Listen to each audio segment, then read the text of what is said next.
This podcast is a member of the Place to Be Nation family. Visit us at placetobenation.com, the only place to be in your pop culture world.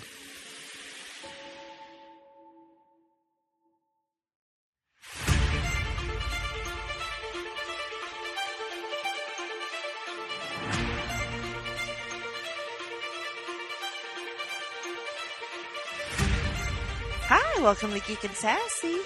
My name is Jennifer Smith. I'm here with the wonderful and beautiful Miranda. Hi, Miranda. Hi, Jenny. How are you? I'm here. Okay. Does that count as an answer for no, how are you? it doesn't at all. Doesn't? I'm going to need more.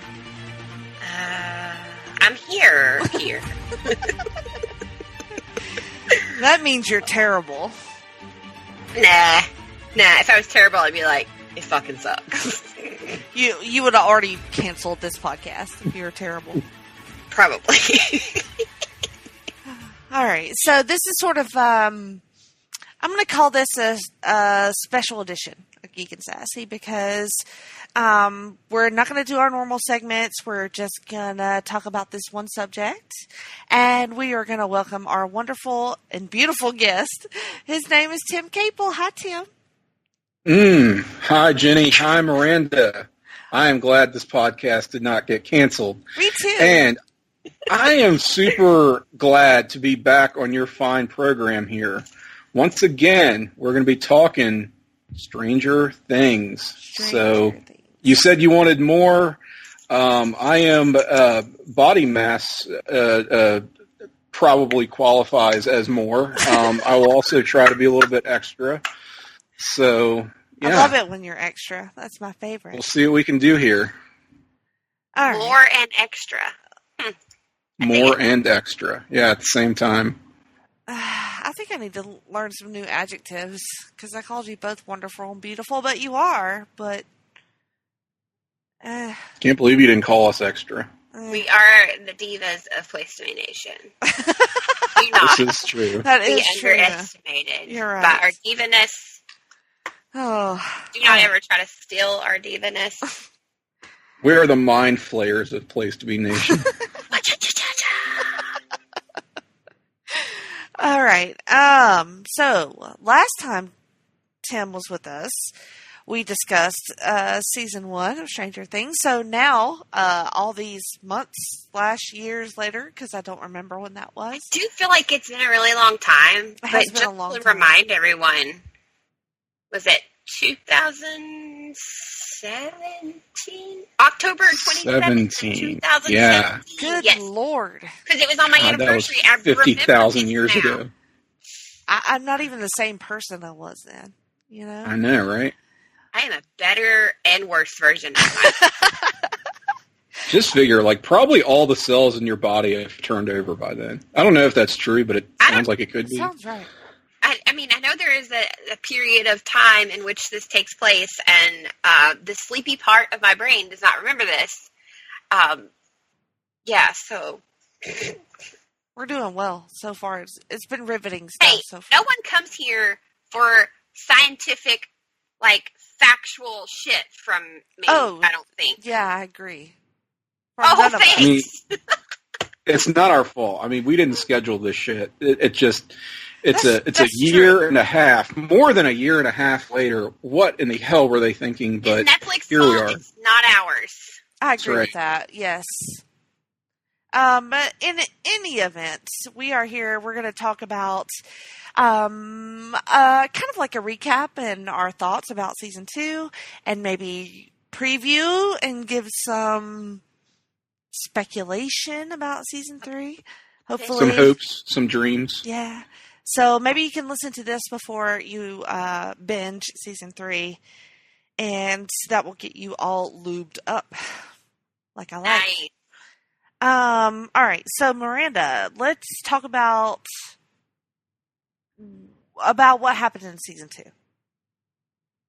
A quick rundown, the generalized synopsis. Okay. Little bullet point. Bullet points. It's 1984. Everybody's still kind of reeling from the events, the horrors, rather, of the Demogorgon and the secret of Hawkins' lab. that has taken place there in Hawkins prior.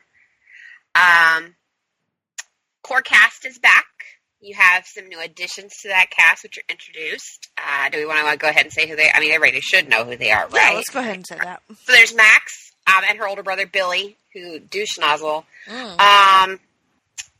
Dead ass, though. Right? Not mad at it. We'll talk about that, I'm sure. Right. Yeah, we will. And we have a new love interest in Mrs. Byers' life, Mr. Bob. Well, Bob, manager of Radio Shack. And then there was a new lady in connection to Hawkins Lab. And I feel like there was another person. Eleven's mom. Who was that? Eleven's mom. Well, yes, Eleven's mom. Yes. yeah. In a fashion, yes. The light. We also met the Morlocks in New York City in an episode that was a somewhat unwelcome diversion. I don't know. See, now we'll get into that. I have thoughts about that. I guess we might as well now, unless we're done. Are we done with the recap? No, I mean, because honestly, until we still get into, unless we go deep down, we get a newish monster. Wouldn't you guys say? Kind of. From the Upside Down. Yeah. New-ish monster from the Upside Down. We find out where Lemon's been in that whole, because at the end of season 1, we're like, where'd she go? What's going on? Mm-hmm. Trying to think if there's any more supernatural foes. We get Nancy and Jonathan investigating sort of the dastardly deeds going on with Hawkins' lab. They meet that kind of sketchy reporter. That's right. Yep. You get the best We version. get justice for Barb, right? Yes, justice for Barb. Finally. Hashtag justice for Barb. At long last. Right? And we get the best Steve that we could have ever wanted and needed. Yes. Steve is the best. Hot Daddy Steve, yes. Right? Justice for Hot Steve. I had some thoughts about Steve this Me season. too. I mean, I don't know. Well, I think Steve was, I don't know, seriously, hands down, he kind of stole the show at points. A little bit. Yeah. All right. So, since we're talking about Steve, let's talk about Steve. Let's talk about Steve. yeah. Me? I mean, sorry. Did I say that? I thought he was adorable, the whole time. And I fucking hate Nancy. I hated her season 1, but, I hate Nancy even more. Oh, my Nancy. I mean, she's kind of a boring character. Well, she's kind of a boring character, but you sort of need that kind of character in this show, right. I think. I thought their breakup was a little abrupt. There was maybe more to be done with that, because I liked how they stuck together after the end of the first season. Mm-hmm. You're like, oh, didn't really see that coming. And then they really took that apart, I feel like, by about the second episode here of season 2. Second or third, if I'm remembering correctly. Mm-hmm. I mean, I did like seeing Steve in sort of a bigger role. He was that unexpected breakout character. I think unanimously everyone thought that coming out of season 1. But I don't know. It's just there were things that they did with him in this season that didn't totally feel as true to that character, maybe, as I was hoping. Because he had more of an edge in that first season, right? He's kind of an asshole. Right. And but he's like an asshole with a heart of gold, apparently. Or at least is finding his way and is not necessarily the one-dimensional just jock dickhead that you take him for at first. Yeah, I mean, that's what I liked about him. You got to see that sort of growth in him, even though it was through Nancy, who sucks. Yeah. But I mean, I liked it too. I thought they sanded down some of those rougher edges a little bit too much. I'm not I'm not opposed to that, though, because I think it showed, everybody changed after what happened.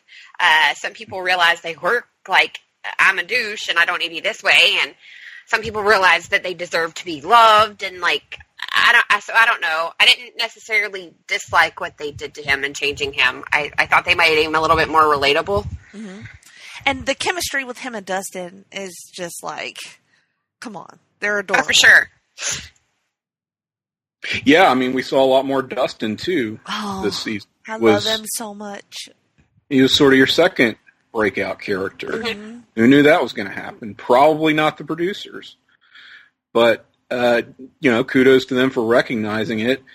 And, yeah, the Dustin Steve stuff, it was a little bit like, okay, what is going on here? What do these characters really have in common? Why are they being paired off like this? But I think they were both just likable enough, and the audience wanted to see so much more of them that it made for a pretty good choice, even if the circumstances weren't necessarily all together there for them to really come together like that. You had stuff like Dustin like fangirling on Steve, which was really funny. It was really just cute. Sort of like, wow, what is what is this show now?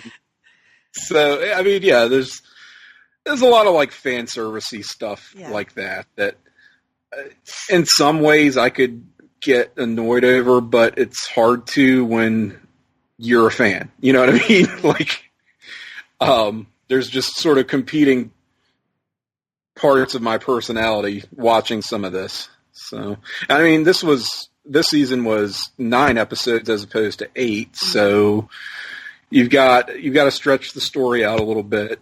And I don't know, we can talk about how effectively or not we thought they pulled that off. Notably, they are going back to 8 episodes in the 3rd season, right? So, I don't know. Take that for what you will.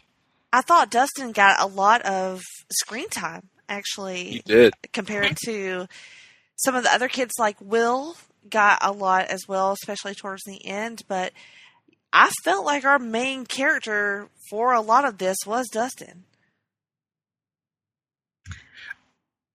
I could definitely understand feeling that way for sure, because there is more Dustin and Dustin and Steve.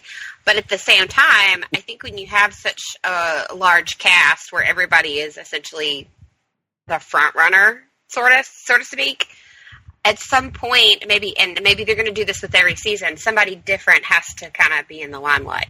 Yeah, I would agree with that. I felt like, as far as screen time, I thought that 11 and Hopper was kind of lacking. Like, I really loved their scenes together, especially this one fight that they have.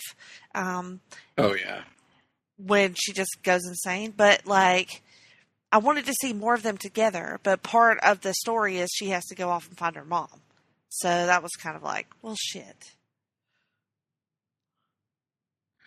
Yeah, and I kind of understood the narrative necessity of that, but like you, I think I wanted to see her more actively in the mix, like she was in that first season. I know that, you have a lot of intrigue and a lot of buildup around her reunion. Right. I think, particularly with Mike, who we haven't talked about, but it just...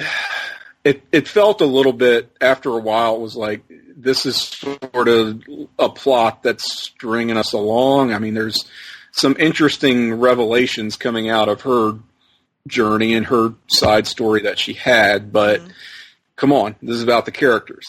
That's who we care about. There's no reason to push this thing off until the end. Give us the good stuff now. It's not like you're going to run out of juice here. Like, we're in it, But let's get these kids back together. I see what you're saying, but I feel like she does have to do that. She does have to find out where she came from and why she is this way and how she came to be and who her family is. So I think she has to do all of that in order to, like, maybe come to terms with it and like harness her power, like because she can understand it a little bit more.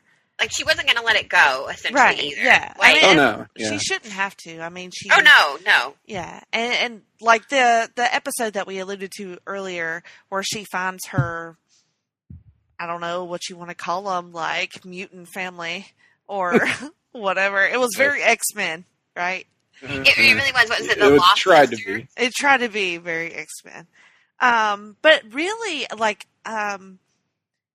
most people that I've talked to did not like that episode, but I really did.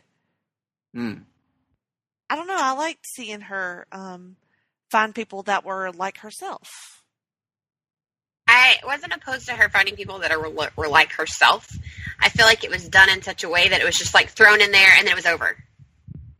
And so maybe the point of it got a little lost in translation. So.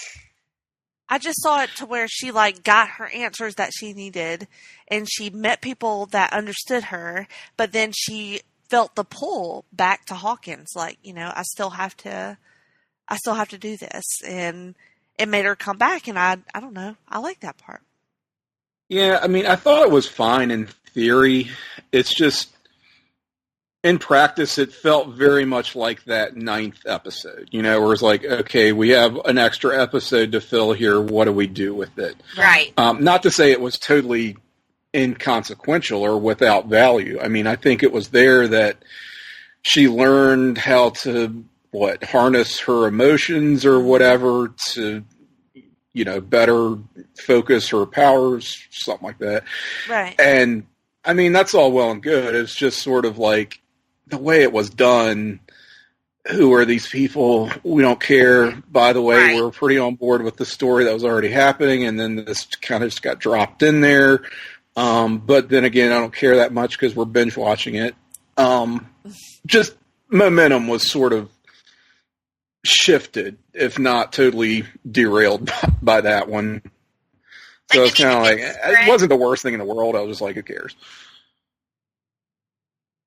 Like, Go maybe ahead, Miranda. If it, like, I was just going to say, like, maybe if it had been spread, do you feel like that would have helped it better? Like, if that one episode, like, very different parts of it, or like you said, we didn't have any clue who those people were. Like, they were just kind of like, boom, you're gone. You're not that they're irrelevant, but in a lot of ways they are. Like, well, I think it did a good job of tying everything back together, you know, especially with those, what she ends up finding out about her mom and how she has her powers and why she has her powers. I just thought they did a really good job at like making it come full circle for her. And I don't know, I kind of cared about those kids by the time that little arc was over with. I don't know. And they could maybe team up later. I don't know. That's like the comic book fan in me, like wanting them. Well, the door's left open. You know. Right. And I think that's my problem with it is that it was like it tossed them in, and then unless they're brought back in season 3, then they just are never any more than they were. That's like I think that's my problem with it. I was not one that hated that episode, but I didn't love it either. I felt like it was like, just too much. Yes, a lot of doors were closed, and it showed her that, like, you didn't have to be bad, and then it did bring her back to Hawkins, so I get what you're saying there, and I'm with it, but overall, like, it just kind of was, like, not super great, like, kind of like Tim said, like, I don't know if it was, like, oh crap, what are we going to do with this episode, kind of deal. Like, well, that's fair. Well, what were some things that you did like? Any episodes that stand out? Any characters? Moments? I knew once I liked Bob that things were shifting well. I love Bob. He's so cute. Poor Bob. He was. He loved Joyce so much. He did. And he was so good to her and her boys. And he was just adorable. And that has to be hard to come into somebody's life after something this traumatic. You know, her son being missing essentially in a supernatural world, but like her son was missing and now he's back, and you can tell like things aren't super great with him, and then Bob's there when things are like super shitty. And he knows he doesn't know the story. He's like, he knows he's out of the loop, and he's just he just says that's fine, and I'll just be here for you, and we'll just keep going. And he just he gives himself over to the whole situation. It's just so endearing, and it broke my heart when he died. I was like, it was awful.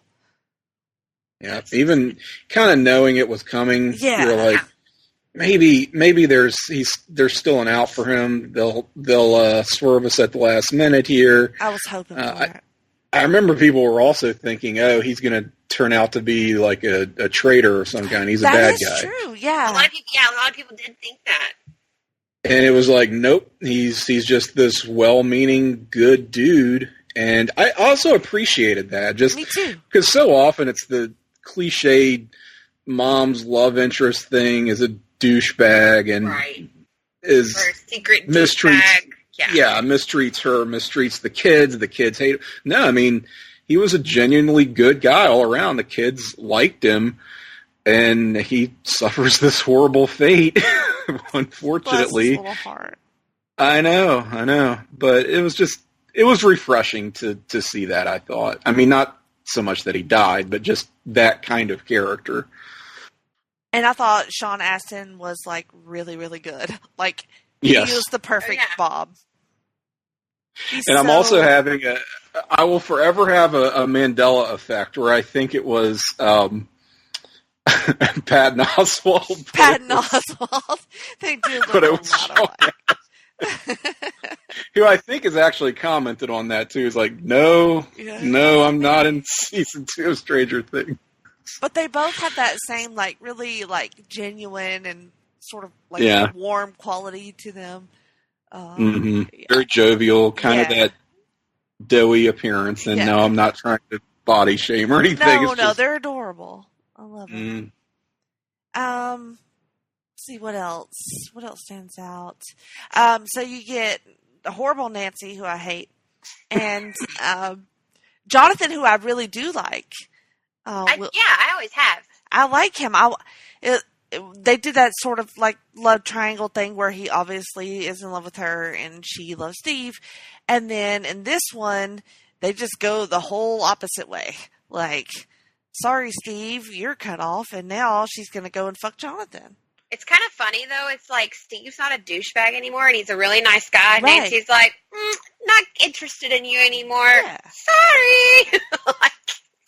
I can't fault her for that, but yes, I still do hate her. Can I say that I thought them fucking in the guy's house was kind of gross? Oh, yeah. Well, I mean, sure. Well, maybe and he was kind of gross too, of course. And that's my point. I don't know. It's like it was played as romantic in a way that I don't think they really pulled off. You know what I mean? It's just I can see that.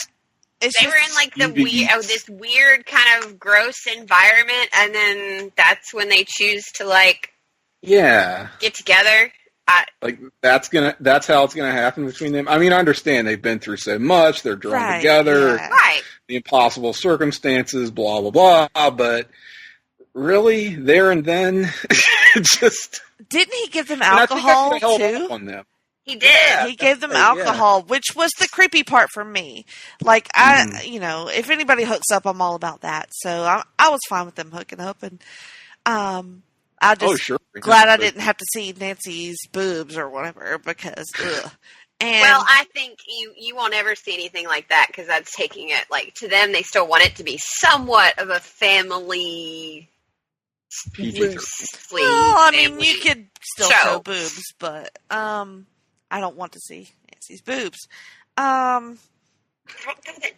I think it was the alcohol as part of what fueled it a little bit, probably. Oh yeah, totally.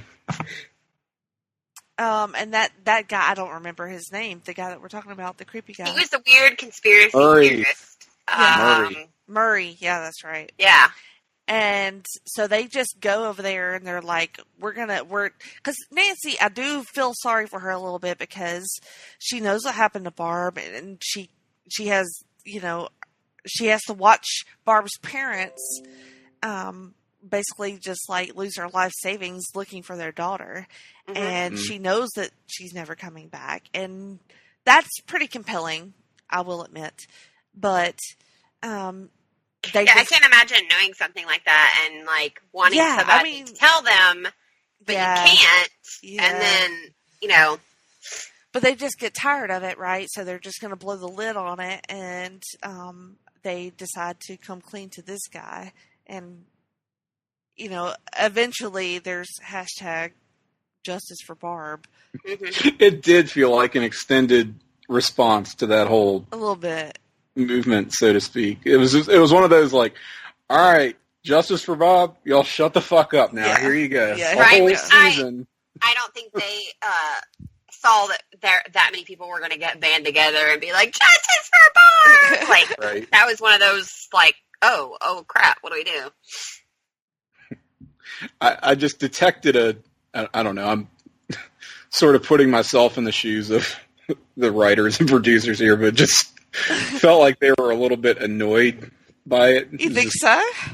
Yeah, here you go. That's going to be their whole fucking arc. I can see that. That was not something they had envisioned ever, like, touching on again. So. It was like, Barb was one of the first to die. Okay, that's it. Like, that's how they wrote it. And then all these millions of people were like, fuck that! Justice for Barb! And they were like, what the shit? Really? We thought Barb was gone. But it's kind of a big plot point when you think about it, because with that becomes, like, all of the things that happened in Hawkins, like, it becomes public. So you kind of, like, blow your cover there. It's no longer, you know, super secret. So it's kind of ended up being a huge deal as far as justice for Barb. Which I'm curious to see how that goes in the third season. Okay, so my Barb favorite comes back, but she's like she's some kind of Demi Barb. Demi Barb. Demi Barb. I don't know that I like it. Oh my god! I turned on this season 2, and it's at the Bob death scene, and I'm gonna lose it. Oh no, poor Bob! Oh god, right in front of Joyce too. Oh, why would you do this to yourself? I don't know. I wasn't timing it well. So what kills... I guess we should talk about the villain, I guess, here. What kills Bob is one of those... Demodogs? Demodogs. Yeah, Demodogs. So it's like a mini Demogorgon. And it... Like offspring of a Demogorgon, maybe? Kind of, yeah. Like spawned from a central... bad guy who we don't really see. So, were these the things that Will was barfing up into the sink? Is that what we're... So. I believe so, because Dustin finds the creature, right? The little creature. So I'm pretty sure that little creature that Dustin finds and it ends up becoming a Demodog is the thing that, or not necessarily the exact one, but is the thing that Will yaks up into the sink. Yeah. Right. Because they never did say explicitly. You gotta wonder about the life cycle of this organism, because it's like you would assume he like breathed it in when he was in the Upside Down. Like, I can't imagine how else he would puke it up. You know? Well, he was hooked up to that like apparatus when they found him. I don't know how else to describe it. Right. It was like a face hugger kind of thing. Right, yeah. So maybe a very alien situation. Impregnated his intestines. So he got impregnated by larvae. Demogorgon. Or maybe just leaves a piece of itself essentially inside. Maybe. Yeah, maybe like a clone. Like you may get out of the upside down, but upside down's not getting out of you. Yeah. I feel like not enough has been remarked on that. Like, just the stuff that happened to him. Yeah, I agree. So we see, like, from Will's is obviously still fucked up from everything that happened to him a year.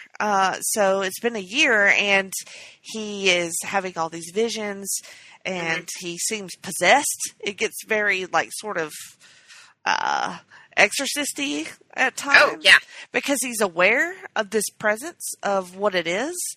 But we don't really see it. We see like a shadow, like a giant shadow, when he goes to the upside down in his visions. But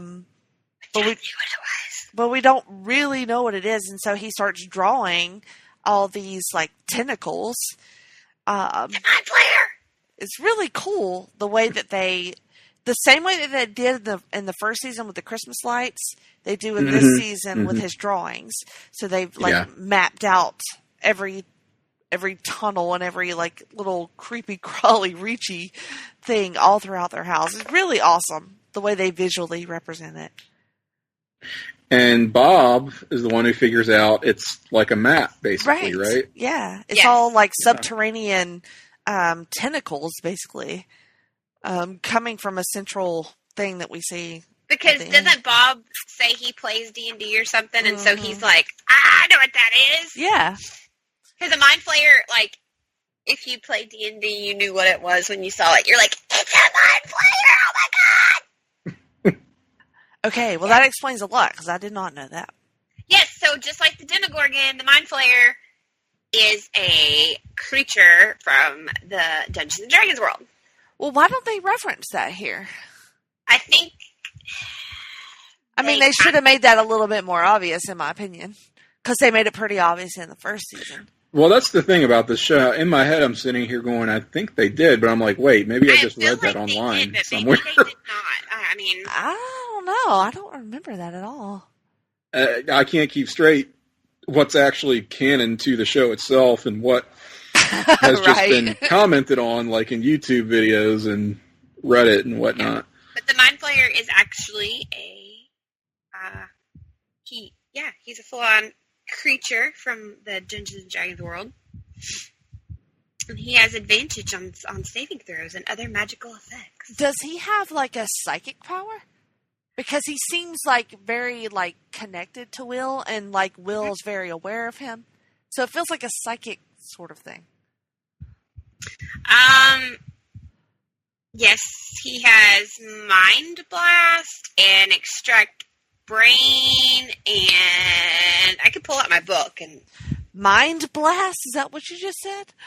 Yeah, he has a Mind Blast ability. Like, what does that mean? Do you want me to get my book out? It's right here beside me. Well, apparently I've missed like a huge plot point on this show that I've watched three times. The D&D I don't know that the Mind Flayer has Mind Blast and Brain Extract. Right. He said, you have a psychic ability, and I said, yeah, well, yeah, kind of. Okay. Well, what we see in the show is that I think the Hawkins lab people compared it to a virus that was invading Will's body, and eventually was kind of taking over his mind too, because he has. Remember the Lando Calrissian moment, right? Mm-hmm. With Mike yelling, "It's a trap!"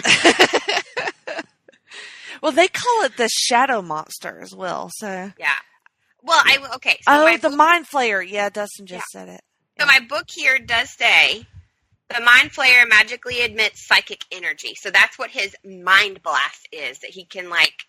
So if you were playing D&D and your DM said you were hit with the Mind Flayer's Mind Blast, then yes, it is an admittance of psychic energy. Okay. I'm seeing the scene now where Dustin is explaining it, so obviously... Okay, I was like, I thought so, but... It's just my stupid brain that didn't remember this. Mind Flamer? Flayer. Okay, that's what it is. Flayer. Flayer right. Mind. Well, that makes more sense. All right, what else? I thought that Will... God, I don't know any of the actors' names. Yeah, me either. I know right, Millie Bobby Brown. That's all I know. Yes. Yeah. Noah Schnapp, who plays Will, was kind of the best performer of the kids, maybe of the whole show. He was amazing. In a way that was sort of like, who knew? That was another one of those things. I can't imagine they thought he was going to be the best actor of the bunch when they cast him in that first season. Right, because in season 1, what does he really do? Yeah, I mean, he's sidelined for so long. Like, Mike is more kind of like the front runner in season 1. It's Mike and 11. and then everybody else is kind of like there. And then season 2 here, you got Dustin and Steve and Will, and even 11 is just kind of there. I mean, yeah, her story is super important, but I mean, as far as like who takes kind of precedence. Will has to do a lot of the emotional heavy lifting in this second season, like when he's having those visions or flashbacks or whatever you want to call them. Right. I mean, I thought he did a really, really convincing job of just selling the terror and the hopelessness that this child was experiencing. And especially in the scenes with Joyce, the way they feed off each other is just, it's really, really awesome, especially towards the end of the season when they're like trying to basically burn the creature or whatever out of him, and they turn up, they are just next level. Oh, yeah. I was like sobbing. It was awesome. I think that, I don't know, there's something about those two, like, they have a true magic.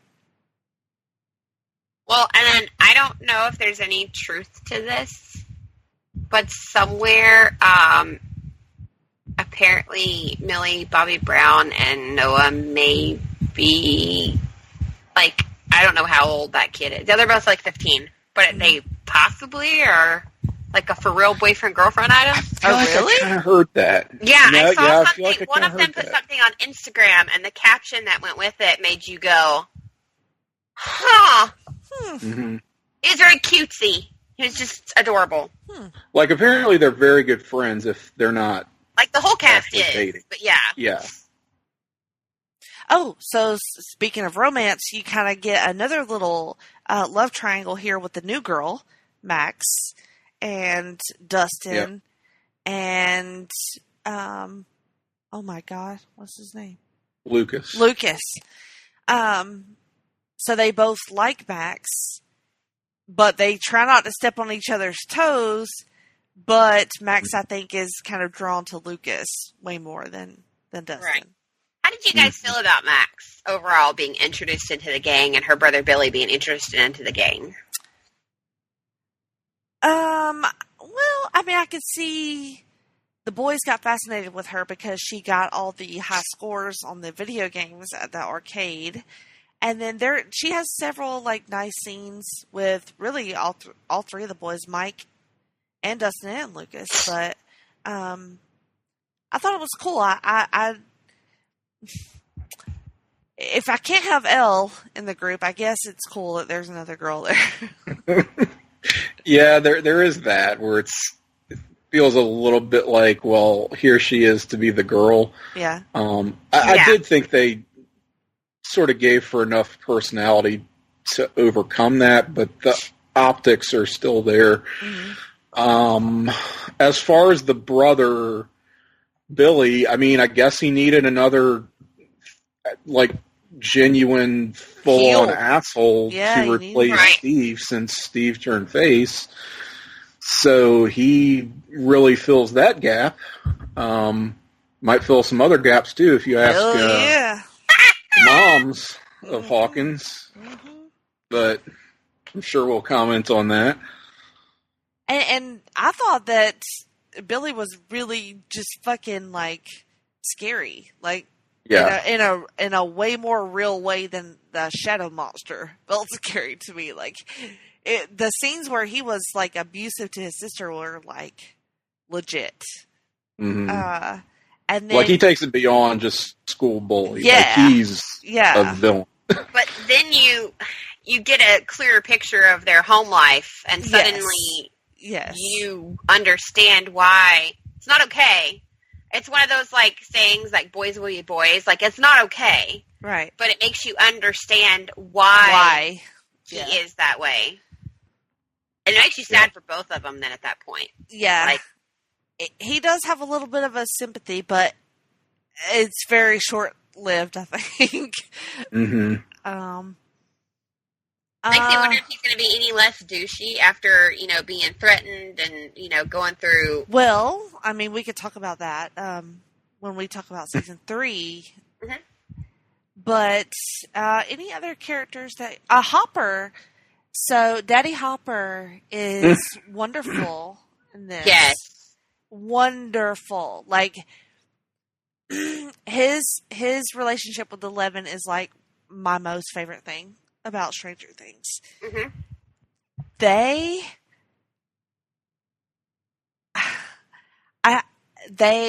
He takes care of her after the events of season 1. He sets up a cabin for her out in the middle of nowhere. He basically becomes her dad, but he has instilled these rules that he feels like is for her safety, but she feels like is just trapping her where she's at, which they're both right and they're both wrong. Right. But he does a second chance to be a dad. Right, definitely. Yeah. And that comes through quite a bit. Speaks to some of his issues. Yes. Oh, for sure. I do have a question. Mm-hmm. Okay. Pertaining to them. How, I started to say, how did he find her? But I think my real question is, do we know why he even had the inclination to think that she was still alive and to look for her? Like, that sort of confused me to the point where I was like, did they not do this, or did I totally miss something here? I can see what you're saying. Part of me thinks that he had a feeling about it, but wasn't sure, so he would leave the food out, and then the food would be gone. And then I think from maybe after, because obviously he knows about the Upside Down and he is aware of it. He went there. Yeah. Yeah. So because of this, and he's aware of that, he's like, you know what? I just can't foresee. Other people came out of the Upside Down. I'm just not going to buy that she's gone yet. Mm-hmm. And so, like Jenny said, he maybe left the.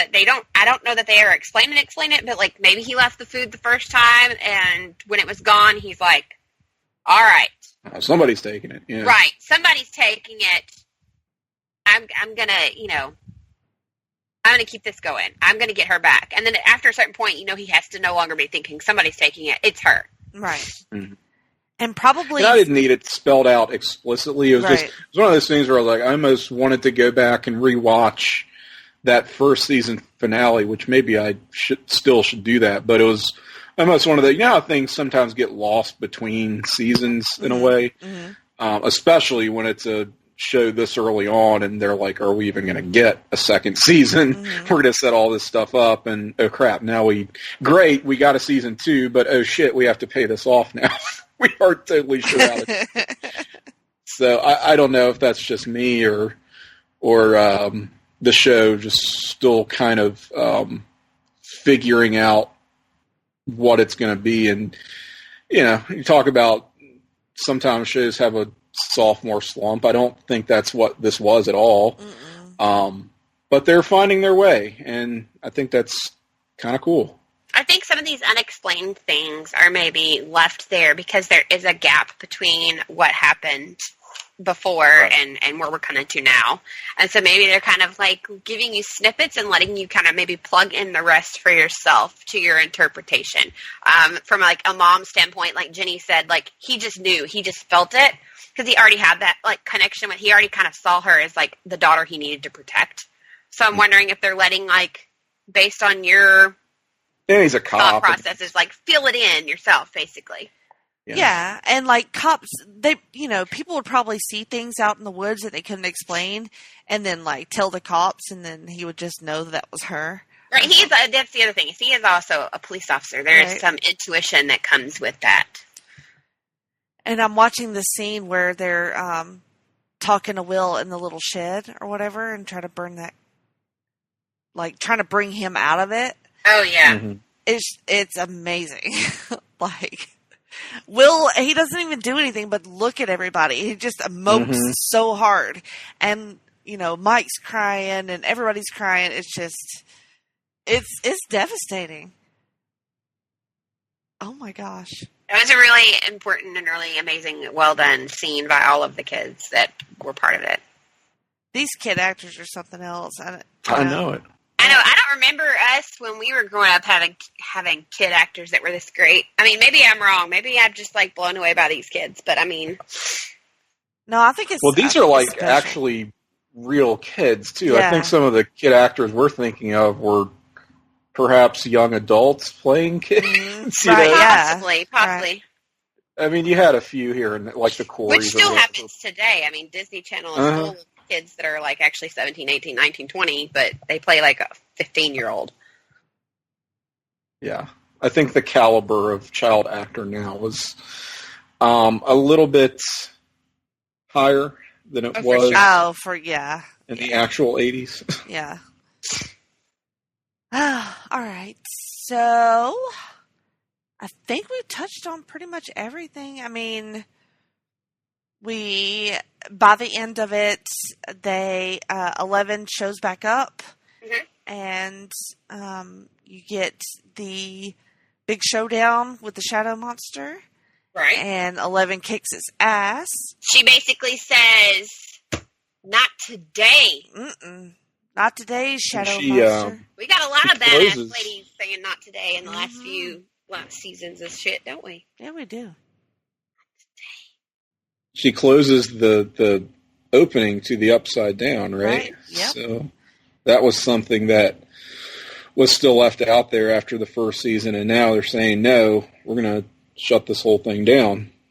That's good. That's smart. I'm sorry. Like, why did they not after season 1 when everything was like all willy-nilly like that? Like, why the hell did we not? Because they couldn't. I think they needed 11 to do it.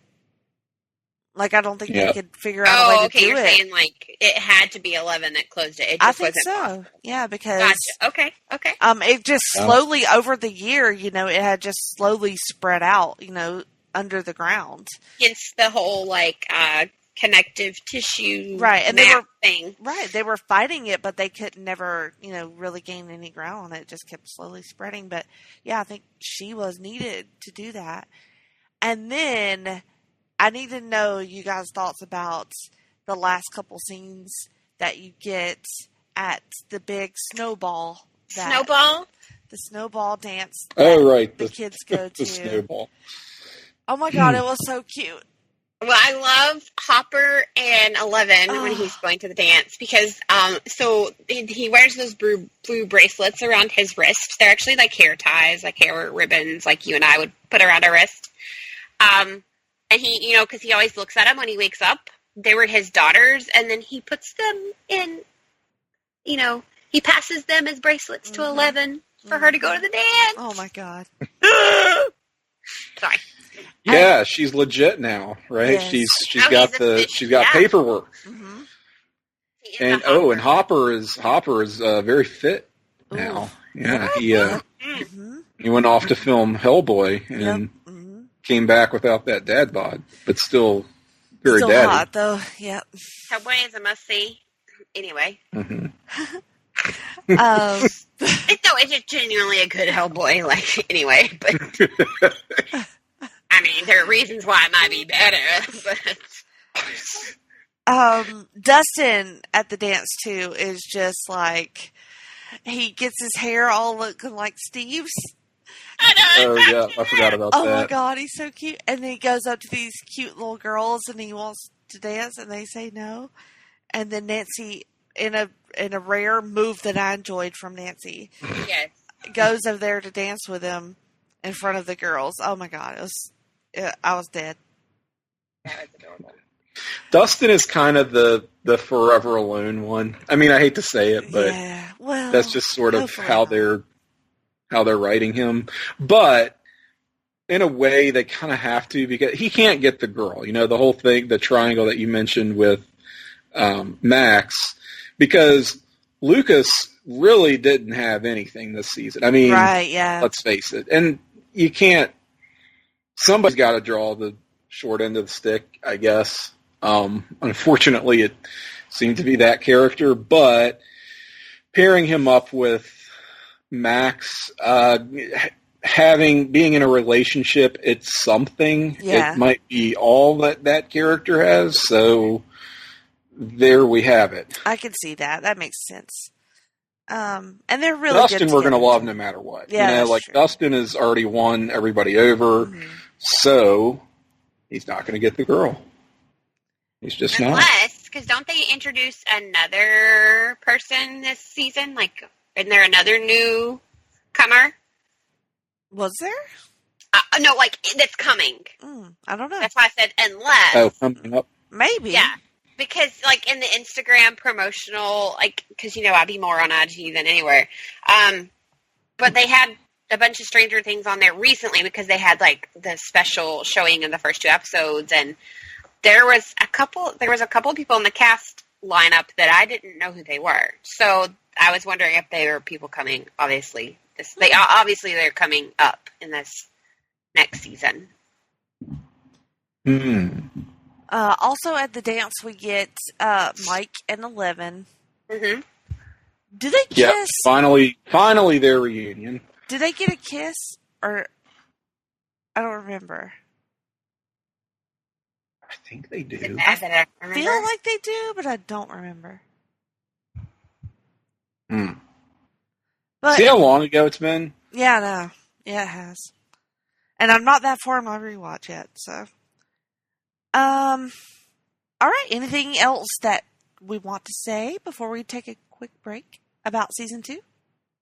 Overall thoughts? Did you like it? Did you not like it? Was it better, worse than season 1, Miranda? I still think I liked season 1 better, but there were huge parts of season 2 that I preferred to season 1. Mm-hmm. I don't necessarily think it hit like a slump, so to speak, as Tim mentioned, that shows happen to take. But still, season 1 is better for me because it was the introduction of the whole thing. I don't know. Mm-hmm. What do you think, Tim? Yeah, I think I kind of alluded to this earlier. I did prefer season 1 overall. Just hard to... You're never going to be able to recapture that sort of initial enthusiasm and just the novelty of what this was. I thought it was interesting, season 2, and like true 80s sequel fashion, it's more of the same, right? I mean, right down to that narrative structure. We meet the gang, they split up and go resolve their various different side quests, and then they come back together for the big grand finale. So, and you have sort of the same age dynamics too, where there's the adult group and then the high school kids and then the actual kids. They did mix and match with that a little bit, but overall it just structurally felt like it was kind of mimicking what they did in the first season. And it's like I understand from the narrative standpoint why you do that, but I just felt like it was a bit formulaic, a little bit forced, kind of been there, done that. So, I mean, ultimately, end of the day, it's the characters who are more interesting than this central narrative, I think. Mm-hmm. So, whatever the mythology or the mystery of the Upside Down, we're showing up for the characters. Right. And I hope they realize that and emphasize that going forward. I agree. That's the characters and the performances from these actors. Yes. Because I'm all about it. Mm-hmm. All right. Let's take a break. And then when we come back, we will give our thoughts about season 3 of Stranger Things. From the Upside Down.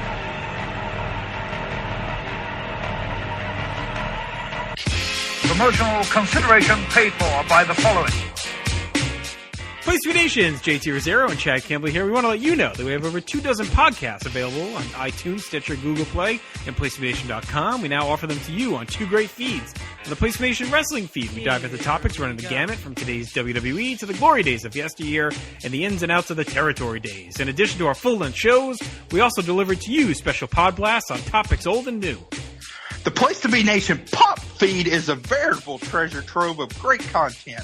Offering tremendous shows covering the land of movies, television, life, comics, and sports, brought to you by the most knowledgeable and insightful folks in the podcast world. You can find all these great shows, plus archives of our past podcasts from over the past 8 years as well by subscribing to both feeds on iTunes. And while you're there, be sure to rate and leave feedback as well. All of these shows, plus others, available on PlayStationNation.com, where we cover pro wrestling, sports, movies, comics, plus in-depth search projects, and much more. Be sure to support our site by using www.PlayStationNation.com/Amazon when doing your online shopping. We want to thank our friends at Boneheads Wing Bar, ProWrestlingOnly.com, and TheHistoryOfWrestling.com as well. Be sure to follow us on Facebook, Twitter, Instagram, and Tumblr. PlayStation.com, the only place to be in your pop culture world.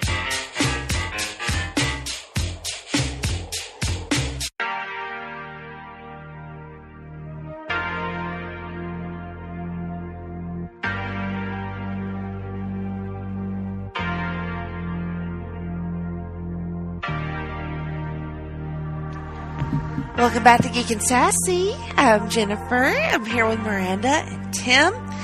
And we are still talking to you about Stranger Things. But before we get back to that, we're going to talk a little bit about what's going on in Place to Be Nation.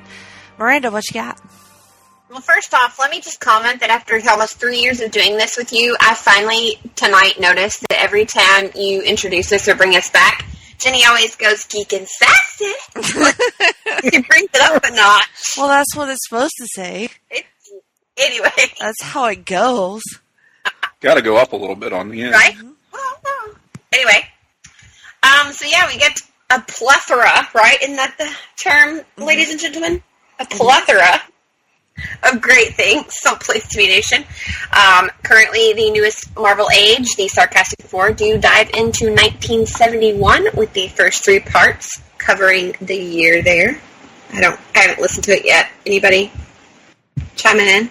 Yes, it's going to be our first 3-part year. So we've recorded and dropped that first part of 1971. And we will have part 2 of 1971 coming up a little bit later, here in the month of July. I love how he's like, a little bit later. Yeah, well, it's hard to speculate on things that we're scheduled to record but have not officially recorded yet. So. I totally understand. Peek behind the curtain how the sausage is made. No one better than Geek and Sassy understands. Agreed. That's right.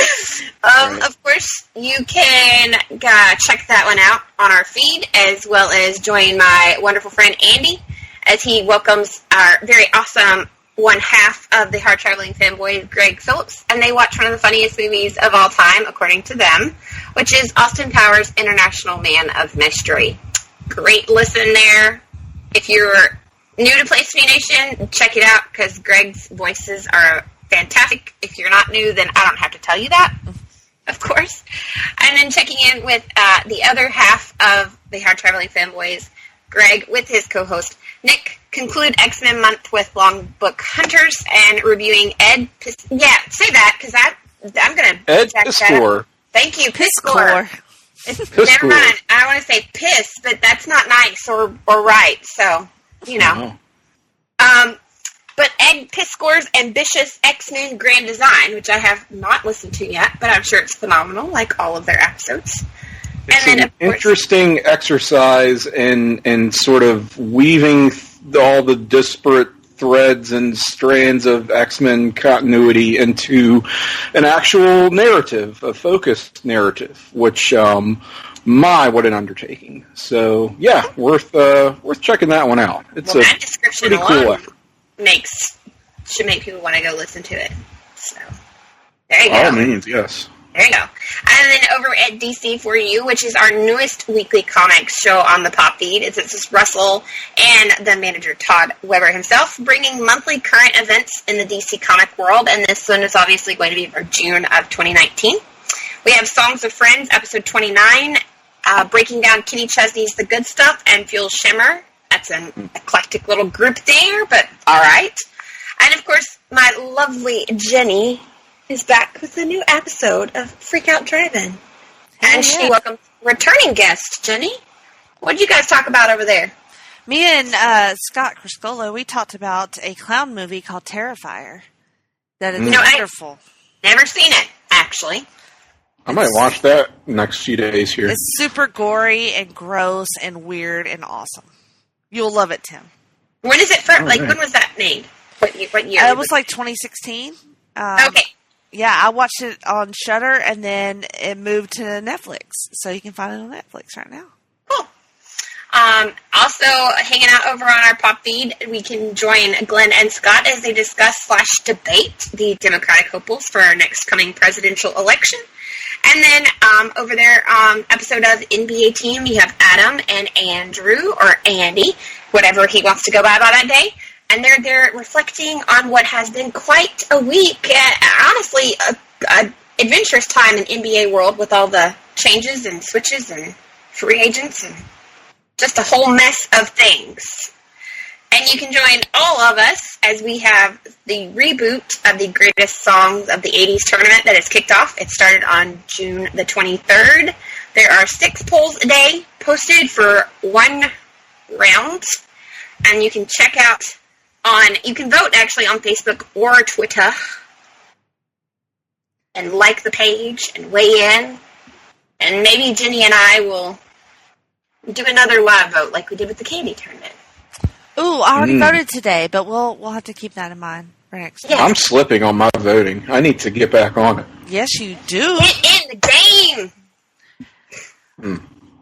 All right. They're so hard, some of these matchups. They really are. They really are. But see, I mean, it's just now kicked off. I mean, these shouldn't be the hard choices, but they still are. They still are. There's so many great songs. And also, a little trick is you can vote for, if you like both songs, vote for one on Facebook and the other on Twitter. See, that almost feels like there's just no value in even doing it. You're just canceling yourself out, right? Well, I do what I want, so it doesn't fucking matter.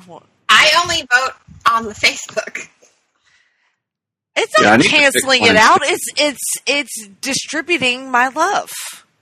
Distributing your love. I will say, it's making it equal. Cool in the comments on Facebook. And like if you look at the song title and you're like, I know this. I feel like I should know this, but you like aren't sure if you know it. There's a link to both songs for you to debate and decide, for you to listen to it, watch it on the YouTube. Some of these choices, talk about distributing your love. It's the difference between laying down, distributing your entire body weight over a bed of nails, or stepping on a single nail. I mean, it's just unpleasant either way. How are you going to choose? How about that one today? Madonna versus Black Velvet? That's Black Velvet all the way, my friend. Yes! All right, what Madonna song? Groove? Into the Groove? Into a Groove? Yeah, yeah, sorry. You gotta go Black Velvet. Yep, Black Velvet all sure. day long. All right, well... Chad Camp's favorite, too. Yes. On the wrestling feed, there's quite a lot going on. Just recently dropped the newest Wrestling Warzone, the Monday Night Wars, number 28, in which Justin and Chad discussed Royal Rumble 1996. Thank God I said that correctly, because I wanted to say... Leslie Webbit. That's the way I wanted to say it. Anyway, and then there's a really cool, if I can say that myself, a little podcast called the PTBN Network Special about Crockett Cup 86 that me and Drew Wardlaw and Matt Souza watched this 4-hour show, and then we podcasted about it, and it was really fun. So listen to that, Crockett Cup 86. Sounds fun. And then... hot topic in the world of wrestling. I know, right? That Crockett Cup. I mean, that's a hidden gem. It dropped surely here is. Recently. For many reasons. And then on the newest main event, Scott and Nate and Steve Willie talk about the new hires and for WWE to run SmackDown and Raw, and then they talk about Fyter Fest, which just happened this weekend, and ROH's Best in the World. So listen to that one. What fest was that? Fyter Fest. I swear to God, I thought you said Fire Fest, and I was like, you've already been down this road. We have been down this road. We went down this road together. And let's see. It's well worth it, though. Yeah. Something else on PlaceToBeNation.com. Of course, we have our tribute to 1994. There's a couple of written pieces there about the Best Picture nominees for the Academy Awards that year. The 94 stacked year. I know, right? The World Cup that year, and then the miniseries The Stand. So check out all of those articles. Long movie. Sorry. Our social media pages, of course, on Facebook and Twitter and Instagram. The message board at bigelow34.proboards.com. And you can join our GWWE pay-per-view and TV match ever project and get your list started today. So, let's get back to Stranger Things. A couple of things that I feel like we missed from season 2 that I thought about while I was peeing during our break was the little flirtation that kind of sprung up between Billy, Max's brother, and Mrs. Wheeler, Nancy's mom. So Billy is just looking for Max. She's out with the gang, and he doesn't know where she is, and he stops by the Wheeler house, and Mrs. Wheeler was just relaxing in a nice bubble bath, looking hot as fuck, will add, and reading a romance novel. And then who shows up but hot-ass Billy at her door, and there was some extreme sexual tension. How did you feel about this, Tim? I was sort of taken aback because it was out of nowhere. It was so out of nowhere, and it was so not telegraphed at all. No. Like, based on where the show was at that point, based on what we had come to know about this Billy character, and I mean, the mom, she's always just been the mom of the show. Like, you know, Joyce Byers is an actual character in the show. I can't even think of her first name. Mrs. Wheeler is just kind of in the show, right? She's just sort of there to be a stabilizing force for the Wheeler family. And it was just, where are we going with this? What was going on there? It was out of nowhere. Yeah. And I mean, it's kind of played for laughs, and that's fine, but you sort of question in the back of your mind, is it just going to be a one-off deal? Well, certainly we've seen a teaser for season 3 that is suggestive of perhaps continuing down this path. Agreed. Miranda, what do you think about that? A little unwarranted. I'm not hating it, but a little unwarranted.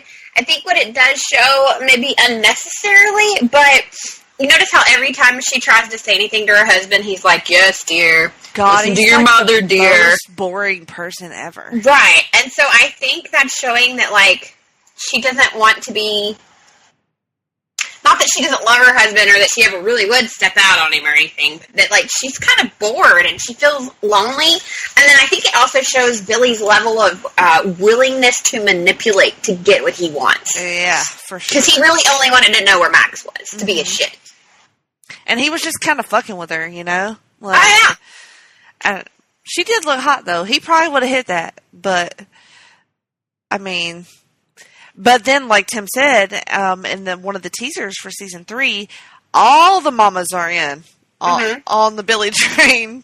Yeah, at the swimming pool. It was really funny the way they did that. It really was. I love the way that, like the Barb thing, they take little things that seemingly doesn't mean much, and then like make it mean something in the next season. It's really interesting the way they do that. Well, and it's the way they do that teaser, it's a gender flipped usage of moving stereo. Yeah. The very iconic scene everyone remembers from Fast Times. Yes. And it's all the moms of Hawkins who are getting wet outside the pool. Yeah, they are. Watching Billy, lifeguard Hot Billy, saunter by. And it's, I mean, may not amount to anything other than just to kind of say, hey, we're back, remember these characters? Right. But I thought it was pretty well done. Yeah, I enjoyed it a lot. Oh my gosh, what else? So Billy, like, in watching this trailer from season 3 that I just fucking watched like 2 minutes before we started this, it looks like the dark forces there are gonna use him in some way. I don't have a theory, but I kind of read a theory. What do you think? So, okay, have you seen... Now we're getting to the point where it's potentially spoiler territory to even talk about previews, because people are funny about that. So, if you don't even want to know what we've seen in previews for Season 3, I guess stop listening. I don't know what else to say. Don't stop listening. Good No, God. I mean, it's seriously just our theories and stuff, so, nah.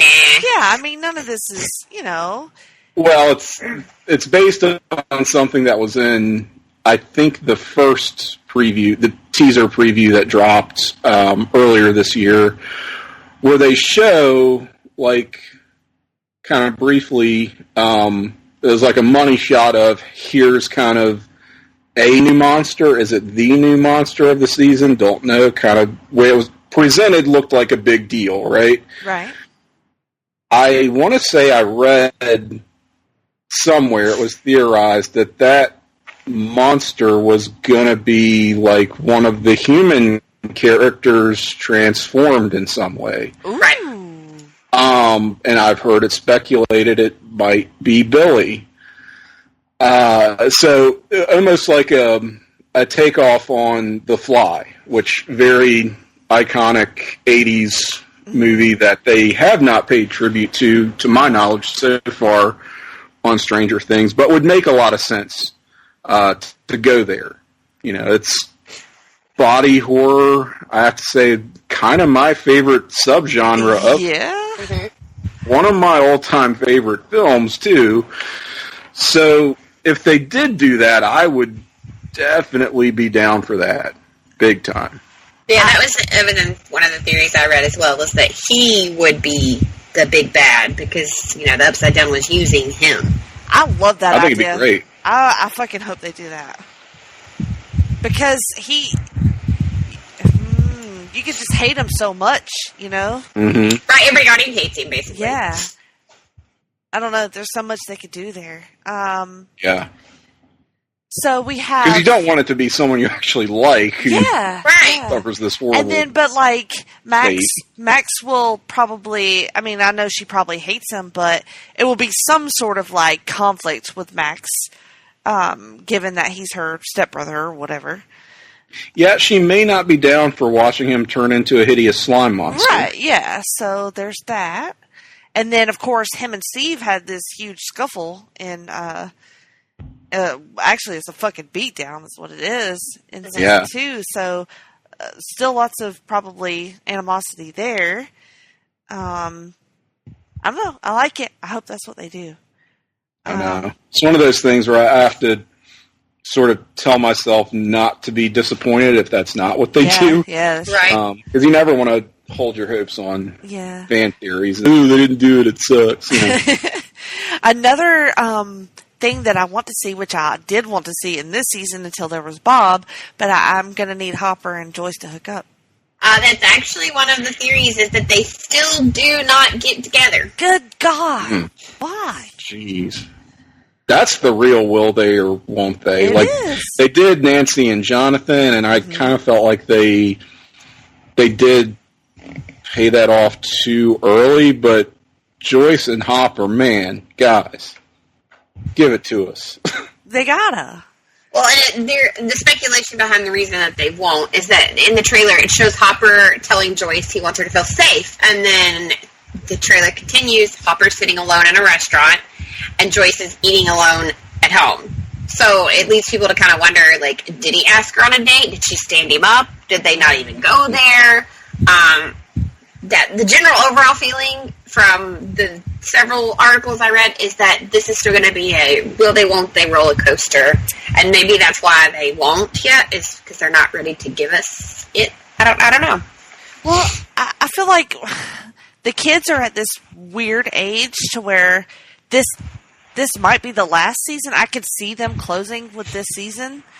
And like, do you want to stretch it out to another fourth season? I don't know. Because, all the actors are going to be moving on, and they can't. They're going to be in fucking college if they take another break like they did between. Right. So you can't keep that same, like, Spielberg-y thing that they've got going on with the youth, to a fourth season. I don't know. I'll be interested to see how they do that. But I'm going to need some closure on that Joyce thing, for sure. Oh, yeah. Without question. What else?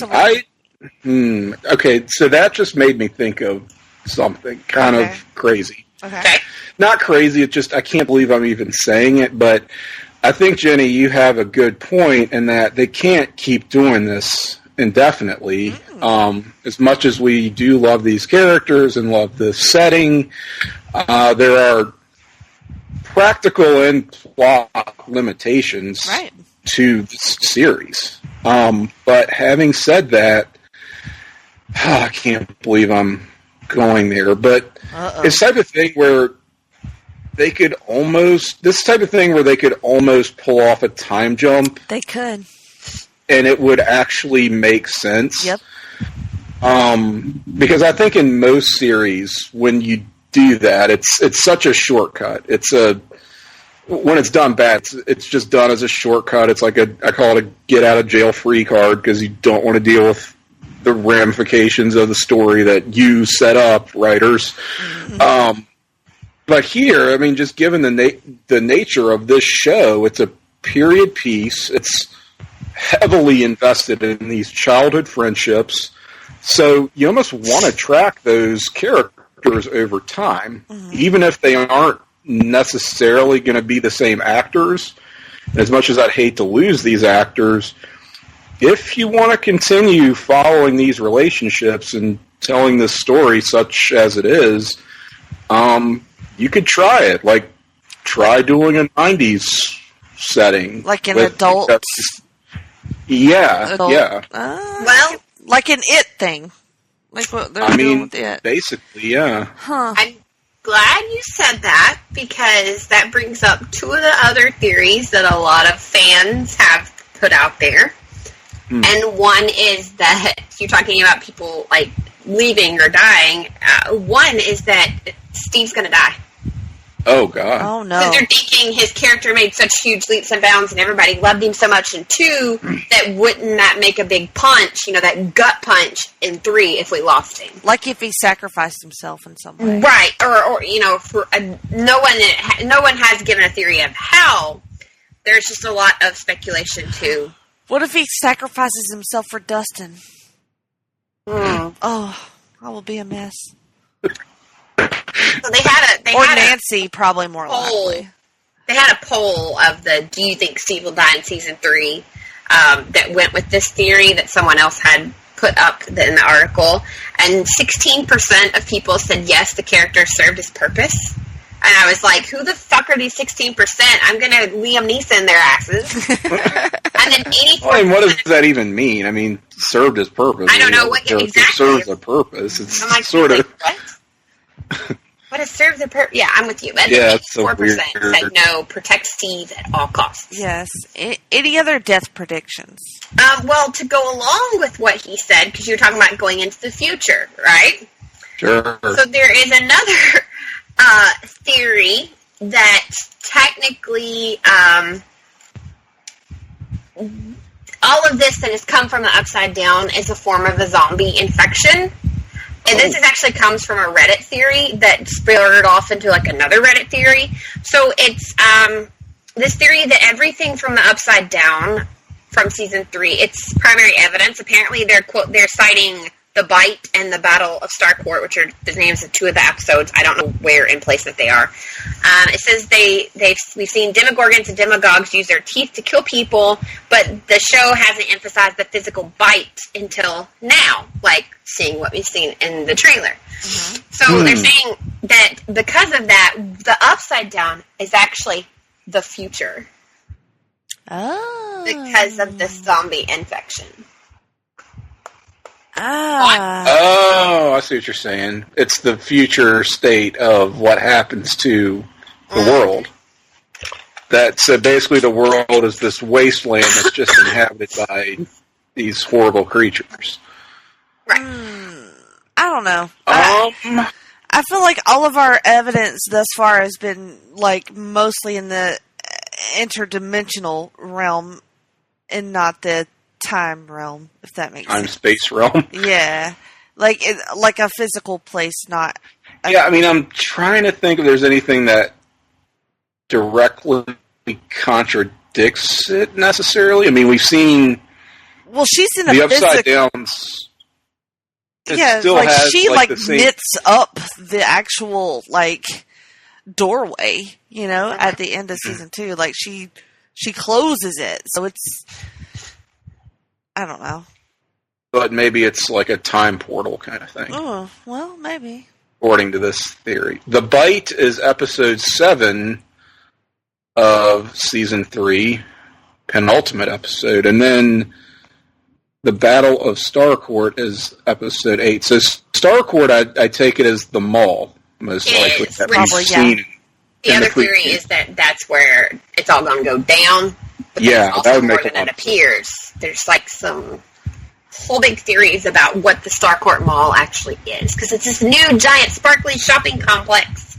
Mm-hmm. But to go with those, they're also thinking that its newest establishment is actually like an extension of Lynx Corp. I feel like it's almost a given that they have to have this mall showdown, just because that's such a staple of, zombie movies now. Yeah. Especially in the 80s. It's like everybody ends up at a mall and you have to barricade yourself and fight the zombies. So, I mean, that would play into the whole people getting bit by demodogs, demogorgons, whatever, turning into zombies or zombie-like, and you do a takeoff on that. Right.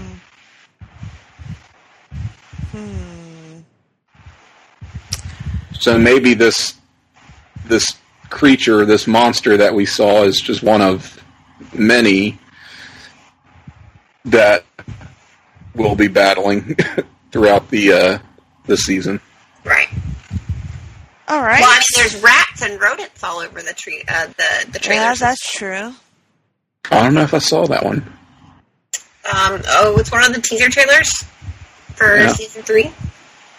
There's rats kind of running around everywhere. And, one of the episodes we just mentioned, it's called The Bite. Yeah, that's true. Yeah. Oh, another episode from the season is called The Mall Rats. Oh. Yep. Second episode. Any other theories? The Case of the Missing Lifeguard, episode 3. Susie, do you copy? Yeah, that's the first. That Billy and Max's mother's name? Is it? Oh, is it? Her name's Susan. Huh. Susie. Okay, otherwise, I would not have put that together. Would not. I didn't even know that was her name. Well, we've got a mayor character coming into the picture who's going to be played by Carrie Elwes. Elwes? From Princess Diaries. Yes. Yeah. Oh, shit, really? And there's a theory about this mayor as well. What is that? So a lot of people believe that Dr. Brenner, who is responsible for Raising 11, opening the gateway, they don't think he's dead. And remember, he was, maimed. We do know that. He was attacked. But so there's these rumors that he's actually still alive and that he's had surgery to disguise himself, and he is the mayor. I don't know how far-fetched that is. pretty far-fetched. How much did the plastic surgery cost, brother? You never know, though. I don't know about this. Stranger things have happened. No, Oh, good Lord. God, it's safe to say that Will is probably in trouble again. See, I don't know. I'm kind of ready for Will to just be one of the kids. Yeah, Like, leave Will alone. He's been through I know. enough. Can we please let Will have a good day? Because the child's never going to have a normal life. I mean, he's always going to be fucked up. Yeah. He's going to get into cocaine later in the 80s. It's going to be rough on poor Will. That's right. In the 80s and the 90s, he's going to have a heroin phase. That's why he's got to do his jump. I mean, how else are you going to get through it? Like, You don't. healthy, like, therapy and, like, you know. That shit don't It's work. the 90s. That's not what happens. Nobody does No. that. Now Not I really, kind of though. do want the time jump with the older kids and, like, Will being all strung out and, like, I mean, fucked up. yeah, you got to figure there's going to be some dark periods ahead for some of these guys. For just sure. statistically Every speaking. Kind of is a time jump. Kind of. In the sense that they're all getting older and they're not hiding that, which is great. Right, true. I want Nancy to have a girl named Barb and Oh my god. to be like a bored housewife like her mom. Jeez. That'd be depressing. That will be. But not outside of the realm of possibility. Mm-hmm. So, I don't know. With Will, it's just sort of like he's spent the last 2 seasons being a character that he's just had things happen to him rather than being a participant and, you know, having some kind of agency here. So let's make him more than a plot device, you know? He had a lot more to do in the second season. That was great, but Right. I'm not really looking forward to more scenes of him unconscious as people react to stuff around him, you know? Right. But he is really good at being scared. I mean, He is. like, I mean, be scared all day long, but, I mean, so at least be conscious while it's happening. yeah, sure. And maybe give him a better haircut than that horrendous bull. All of them, all of their haircuts. Like, if you see them normal, everyday kids, you're like, that almost does not even look like you, because your haircut is just so horrible in this show. That's funny. But again, that was the style. That was the, you know. Oh yeah, if it's They have had a quote that says that this is our most fun season, and it also turns out to be their grossest season. Ooh. And they've been inspired by John Carpenter's The Thing. the Okay. thing. Okay, I can work with that. all right. Says they have a little bit of a George Romero vibe in there as well. See, that's what I'm saying. These zombies in the mall. Mm-hmm. All right. You don't like it, Jenny? I still would rather it not be zombies. If I'm being honest, I would rather it just be like other dimensional creatures and like an alternate reality sort of thing. I get what you're saying. I would just rather it not be zombies.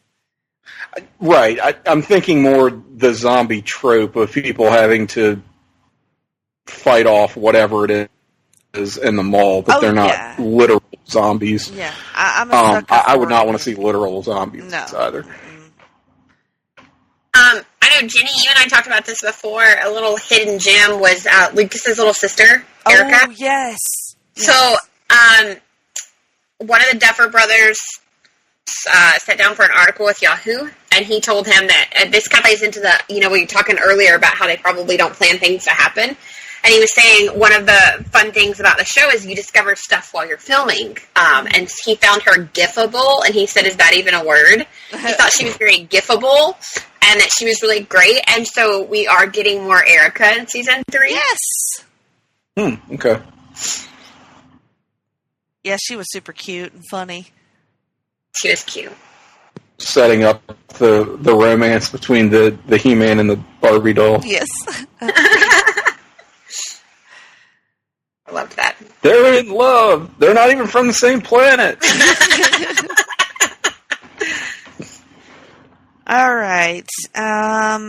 What else? Anything else we want to talk about? Season 3? Overall, I'm looking forward to seeing if some of these theories fit into play based on all the different articles and interviews that have been done. Where they fall short, where they fall into place, how that all works out. Overall, I am kind of excited, much like we did with the Harry Potter kids, where, I mentioned a moment ago, we're watching them actually grow. Yep. And so I am kind of excited about that. I don't like the 2-year break that we took versus the 1 year, but maybe that pays off in the end because we are allowing these kids to have time to, grow and mature, and so each season is going to be, a little bit better and a little bit different because we are physically watching them, their character and their person, grow up. Agreed. I almost think that they know this is getting a summer release. It takes place, I think it's been confirmed already, it takes place during the summer, like everybody's on summer break out of school. Mm-hmm.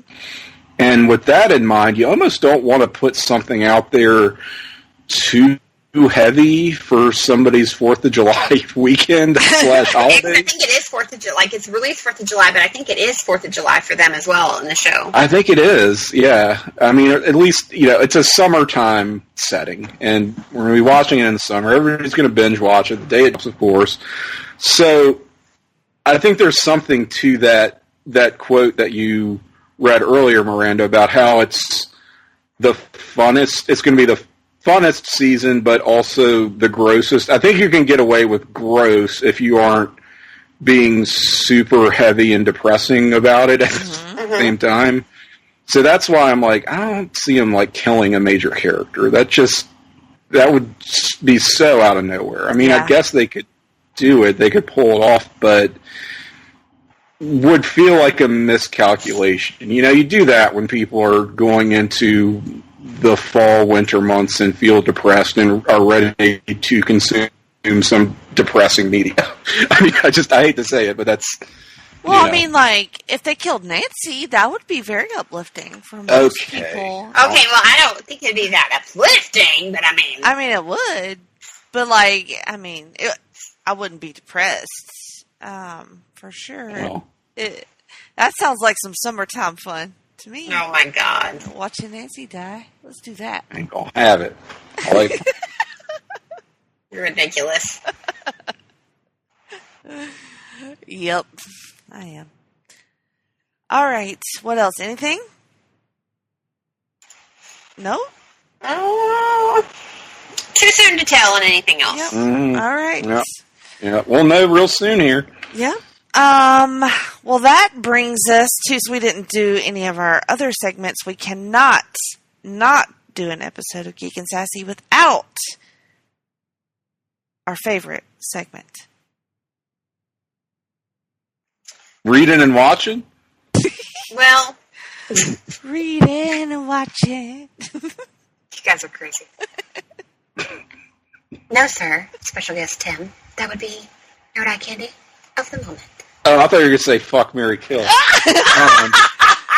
We could do Stranger Things, fuck, marry, kill, but that might get a little... I think that might be inappropriate. I can't. Y'all are no fun. What the hell? We already know who to kill anyway. We already know who you're going to fuck and who you're going to marry. Well, I'm just transparent then, I guess. Well, I don't know. Maybe the marry one I'm not certain on, but I definitely know who you're going to kill and who you're going to fuck. Okay. Fair enough. I'm going to fuck Mr. Wheeler and marry Mr. Wheeler. Mr. Wheeler. Dumb sitcom drama. It is fucking Lazy Boy.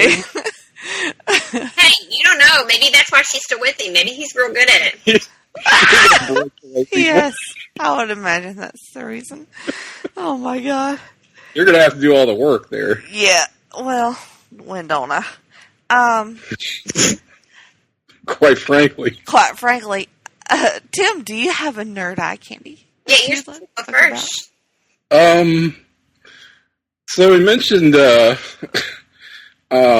AEW's Fighter Fest earlier in the live read, coming back from our break, and I don't know if there was a ton of eye candy on that particular show, although my betrothed does remain. Yes. I mean, let's face it. That goes without saying, though. I was a little disappointed that my current wrestling crush, Sammy Guevara, was not on that particular event. Mm-hmm. But I guess that gives me something to look forward to. So yeah, that's my latest. What else? Do we have any other crushes currently? Nerd eye candy. Well, recently I was listening to one of my favorite podcasts. It is called the No Sleep Podcast, and they got a celebrity to read one of their stories.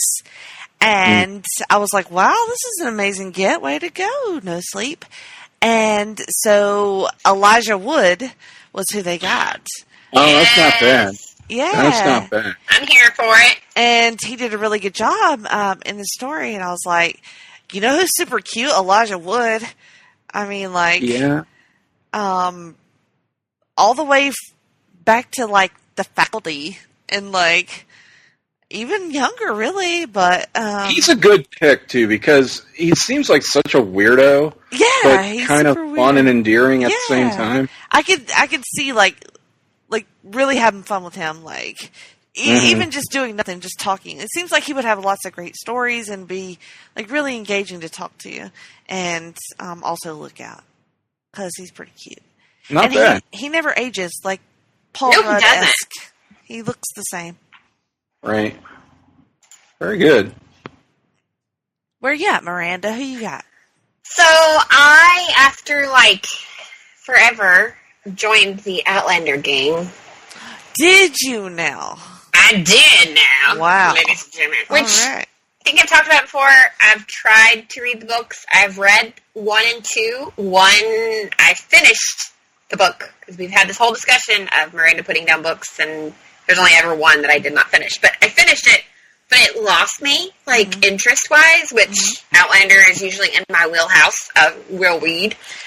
But I started the show, because everybody's like, look, even if you didn't like the books, the show is fantastic. You gotta watch it. So, one, Sam Hugan, that plays Jamie on Outlander. Oh, dear sweet baby Jesus. Yeah, that's The man, and I don't normally dig long hair, but, like, even when his hair's, like, all over his face and, like, I'm like, I'm here for this. He's like a different level of hot. He's like... Yes, he is. It's almost unbelievable. You know, you're like, what? How does this person exist? Like, legit. Right? I think I figured out something, because you all the time point out how I have a type. Yes. It's a chiseled jaw. Look at it. Everybody I pick, it's a chiseled jaw. He does have quite a jawline. It's the jawline. They gotta have. So you like a jaw that you could cut grass. I like a jawline, man. Don't know what it is. Interesting. But this man is just a specimen to behold, and why did we not get more of him before Outlander? Like, where has he been? Yes, he needs to be a superhero. For sure. I am here for that. I just don't know which one. I'm sure we could find one. I'm sure we could find one for him. I mean, isn't Batman up for grabs? I mean... Oh. There's a jawline. I mean... I think that role's been taken there, actually. But... It has. Oh my God, Jenny. What? We forgot a mutual, I don't know, nerd so much as eye candy, but hello, Ricochet. Oh my God. Well, they don't have to be the person does not have to be a nerd. It's that you are a nerd for them. A nerd for them. Yeah. Well. Yeah. It counts. He turned us out, man. I mean, I saw some interesting footage of Ricochet in the past week or so. There is some interesting footage of NXT. Well, now I guess Raw Main Yeah. main roster wrestler Ricochet. Yeah. Easy to say. Yeah, I mean, if you're interested in that, you could just I don't know how you found that by nefarious means, I'm sure, Tim. You can Google it probably at this point and find. I'm sure it's not hard to find video what we're evidence talking of that. about. And I'm sorry that all of my nerd eye candy selections are wrestlers, but it is what it is right now. It totally counts. 100%. Never apologize for your nerd eye candy. Oh, wait. I thought of... Well, I don't have one yet, but we also started... this is inappropriate, but... we started watching the show Euphoria on HBO. Yeah. Don't really have anyone picked out from that as such, but Zendaya, I feel like it's the type of thing that's... I don't know. I can't say that about her because I started watching her with Kaden on the Disney Channel, and so in my brain, she's still Disney Channel. No, she grown up. I know she has, but yeah. I feel so bad for her sister. She is a sweetheart. She deserves better than this garbage shit sister. Mm-hmm. Although I love Zendaya. I love that character a lot. Oh my god, so much. Okay, anyway, that'll get us down another rabbit hole. Who did you want to say from that show that was hot? Did you pick somebody? I don't have a specific person picked out Mick yet. Steamy's on that show. You gotta pick him. Oh, right. Yeah. Shit, what's the Eric Dane? Yeah. Yeah. Woo! Isn't he a trash person? But, that's okay, though. Yeah, he is well, that's the thing. A lot of those characters are trash people. Yeah. Sorry. But they can still, that's, yeah, whatever. It's nerd eye. I'm a trash person, and everybody listens. It ain't nerd mind candy. Come on. You're right. Mick Steamy. So to end us out here, who would you rather have as your dad, Steve or Hopper? Well, Daddy Hopper, for sure. Well, non-sexual Jen. No, no, she doesn't exist. Who are you talking to? Oh my god. Can I have both? Why not both? I mean, two dads is a thing. Sure is. Sure is. You know what? Yeah. Because you got rough and mean, and then you got nurturing and caring. Wasn't Stranger Things actor Paul Reiser on the show My Two Dads? Remember that show? I would have to look that up I couldn't tell you. Paul Reiser can be my daddy too. My Two Dads, starring Jennifer Smith. Yes, no. You were correct. Way to go. Yep, Paul Reiser. There wow. we go. Correct. Still got it. First circle. Who was the other? Okay, so he was one of the dads. Who was the other one? The other dad would be Greg Evigan. Who's Greg Evigan? You sure that was the dad? He looks like a dad. He looks like a dad. Y'all are mispronouncing daddy. Yeah, he was like the kind of a bear daddy. Thank you. Dick Buckets was on this show. Oh, Lord. Yeah, Greg Evigan. I don't know who that is, but he was the other dad. You don't know what is? The actor, the other dad was played by someone called... Greg Evigan? Greg. Yeah. Giovanni Risby was on this show. Huh. Okay. Interesting. All right. From Stranger Things to My Two Dads. I did not expect this to go this way, but here we are. All right, let's wrap this up. Giovanni Ribisi was on here. I just said that! I didn't hear you. He's not, he checked out. He's like... No, I'm with you now. Who these dads are. I didn't hear you. Timothy, is there anything that you would like to promote? Yes, I star on the sitcom My Two Dads on USA. Daddies! God. No, you My and I, four Jenny. daddies on the Marvel Age. Oh my god.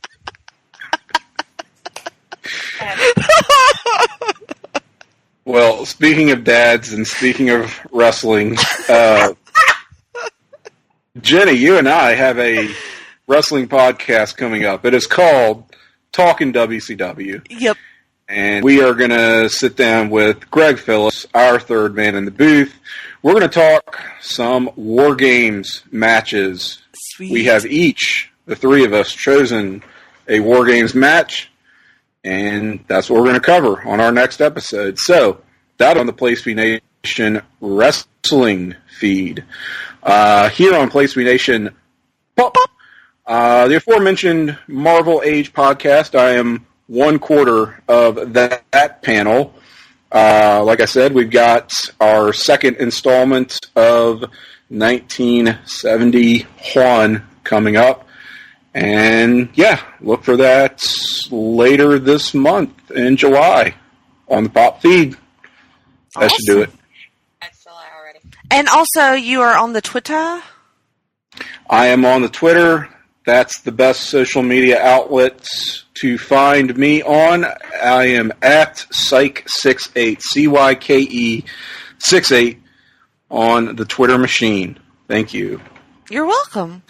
As for me, we talked about my Crockett Cup pod, so if you like wrestling, check that out. And I don't currently have a new Freak Out Driving yet, but I have an idea for that. I do too. Oh, yeah. And something that I've been doing every week now is doing the weekend playlist on PTBN.com, PlayStationNation.com. And so you can, every Friday you can check that out. And it's just like a short playlist, like 16 songs that we pick out and put on the internet and on Spotify and on Apple Music and on YouTube. So it's a conglomeration of several people, so it's really cool. You get an eclectic little feel of PlayStation Nation there. Yeah, it's pretty cool. Miranda, what about you? Oh, also Twitter, Jenny Cruz 2814. All right, Miranda. I love it. I know, right? She cracks me up. I think the only most recent venture I have in the podcasting world is a couple of guest jaunts with good old Andy over there. Mm-hmm. And we have some more of those coming up, willing my jaw permits that. Yes. Finally will be scheduled for surgery. It is in August. So trying to get you guys as much as I can before the world gets their wish and Miranda can't talk. Other than that, I'm just kind of behind the scenes over here tweeting and Instagramming. Not really recording much lately, but I'm always on Instagram far more than anywhere else. It's at Mom's a Nerd. If you can't find me that way, because sometimes it doesn't pull up, it's super easy. Just go to at Geek and Sassy Instagram, and you can find both Jenny and I linked properly from there. And Geek and Sassy is on Twitter as well, at Geek and Sassy. Facebook. All right, and Facebook. Yes, I always forget that, don't I? All right, don't forget to vote in the polls for the greatest 80s song tournament, and vote for those daily. And all right, that's it. Thank you for listening. Thank you for having me, guys.